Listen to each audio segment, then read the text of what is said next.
Welcome to our training on the investment stages of private equity. This is a topic that is crucial to your understanding of the many different rounds of financing possible for private equity investments. This video will help you to understand the basics of each stage as well as the sequence they are in. The investment stages of private equity are seed money, startup funding, first round financing, second rounding financing, mezzanine financing, and bridge funding. One must note that not every company will require each stage of financing. Seed financing is financing at the beginning of a company.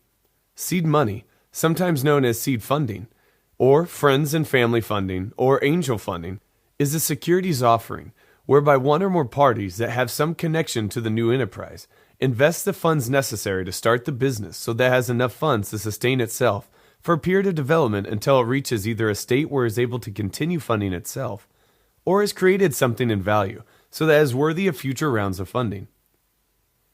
Seed money refers to the money invested. New seed money options are also emerging from crowdfunding. Usually at this point, the company hasn't produced a product yet, but has an idea of what it is they are going to produce, and they also have a loose management structure. Seed money is typically used to pay for such preliminary operations as market research and product development. Investors are often the business founders themselves, using savings, mortgage loan proceeds, or funds borrowed from family and friends. There may also be outside angel investors, venture capitalists, or accredited investors who are acquainted in some way with the founders. Seed capital is not necessarily a large amount of money. Many people start up business ventures with $50,000 or less. Seed capital can be distinguished from venture capital in that venture capital investments tend to involve significantly more money, an arm's length transaction, and much greater complexity in the contracts and corporate structure that accompany the investment. Seed funding involves a higher risk than normal venture capital funding, since the investor does not see any existing project to evaluate for funding. Hence, the investments made are usually lower, as with normal venture capital investments for a similar level of stake in the company. Startup funding is financing that is needed for early-stage firms that have expenses for marketing and product development.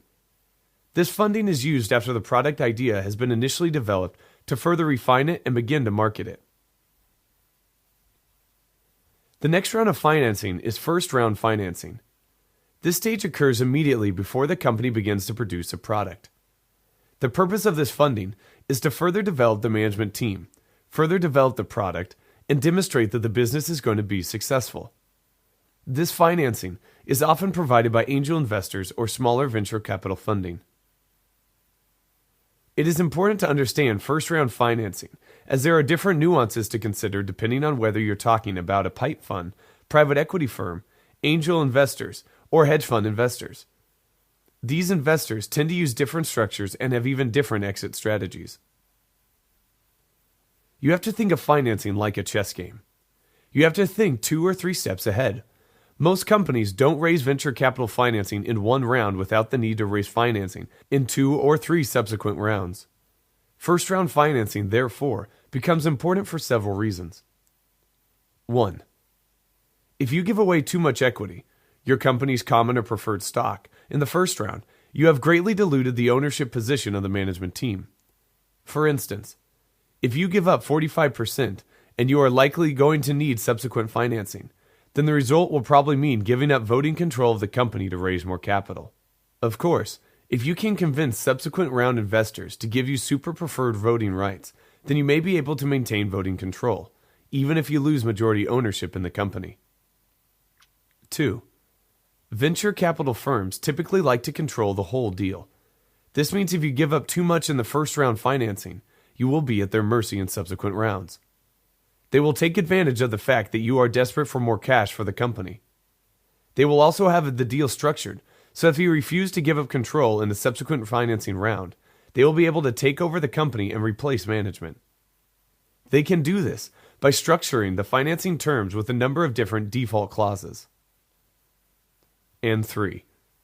Another problem with not understanding all the implications of first-round financing is that it can restrict your ability to raise subsequent financing. For instance, let's say you and the investor or investors that provide the initial funding have a disagreement and you decide to go elsewhere for more funding. This second round investor is going to look at all the documentation of the initial funding you received and may even want to talk to the first group that funded your company. There may be restrictions on subsequent rounds that scare away other investors. I am talking about restrictions like rights of first refusal, security agreements that run in favor of the initial investors, and clauses that prevent you from giving other investors more voting control or a better stock purchase price than the first investor group. Second round financing occurs after the company has produced and sold its product. The purpose of this round is to strengthen the balance sheet and provide a financial base to solicit further bank loans.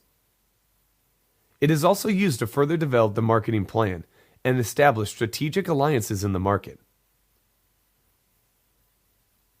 Mezzanine financing is the funding that is used for a company that is somewhere between a startup and before an IPO. It is used in expansion money for a company that has already proven profitable and can facilitate an M&A activity or refinancing within the company. At this level of funding, the risk for the investor goes down, but so does the level of expected return. It is a hybrid of debt and equity financing that is typically used to finance the expansion of existing companies. Mezzanine financing is basically debt capital that gives a lender the rights to convert to an ownership or an equity interest in the company if the loan is not paid back in time and in full. It is generally subordinated to debt provided by senior lenders, such as banks and venture capital companies. Since mezzanine financing is usually provided to the borrower very quickly with little due diligence on the part of the lender and little or no collateral on the part of the borrower, this type of financing is aggressively priced with the lender seeking a return in the 20 to 30% range. Bridge financing is a round of funding that is used to solely bridge the gap for a company to go public. This funding is used to fund all the costs associated with the IPO process and maintain the necessary liquidity for company operations. There are two types of bridging finance: closed bridging and open bridging. Closed bridging finance is where you have a date for the exit of the bridging finance and are sure that the bridging finance can be repaid on that date. This is less risky for the lender, and thus the interest rate charges are lower. Open bridging is higher risk for the lender. This is where the borrower does not have an exact date for the bridging finance exit and may be looking for a buyer of the property or land. Thank you once again for your time and attention, and this is businesstraining.com, where you can earn a master's level qualification to make more money.